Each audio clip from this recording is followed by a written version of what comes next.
early September again, and I was actually in a wheelchair. I was to the point that now I couldn't even walk at all. That's how bad the pain was. I couldn't even get up the stairs in my house. I was sleeping on the couch and everything.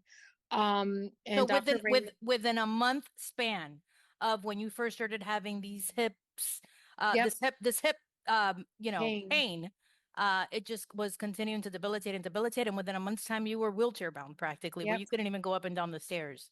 Nope, I could not. I was going up the stairs, sitting on my rear, on my booty, climbing up, or my girlfriend would come over and she'd come and help me. I couldn't get in and out of the tub because I couldn't lift my legs, so I was actually sponge bathing myself. Um, so I went to him in the wheelchair and he tried one more thing, and then he's like, if this doesn't help, like within seconds, then I need to send you for an MRI stat because he didn't have a clue.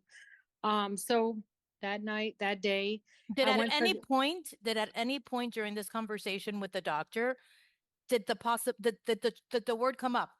nope, Nothing. It wasn't even a thought. nope, nope, no, because they were like, he's like, I don't get it. He didn't understand it because of how healthy I was. He goes, I'm not seeing anything. I don't see a tear. I don't see a fracture, nothing. So he didn't get it. And that's when he did the MRI stat that afternoon. So then we just came home because you have to wait for results, of course. So that evening, I got a phone call from him, and no doctor calls you late at night unless there's Mm-mm. something wrong. Nope. And he says, I'm sorry to have to call you, but I want to let you know that the MRI came. We saw something. It doesn't look, normal. Kind of, they don't try to use the word right away till they know for sure.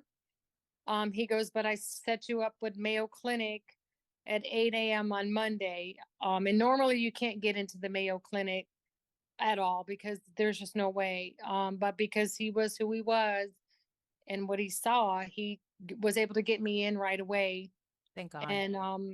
And there started the journey of you go there and this doctor sits you down and says, you know, it looks like you have cancer, but we're going to make sure, and we're going to do testing, and of course we got to take a biopsy, but we got to do a PET scan of your whole body.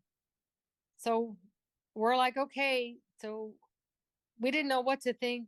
It was like a gut punch to our stomach.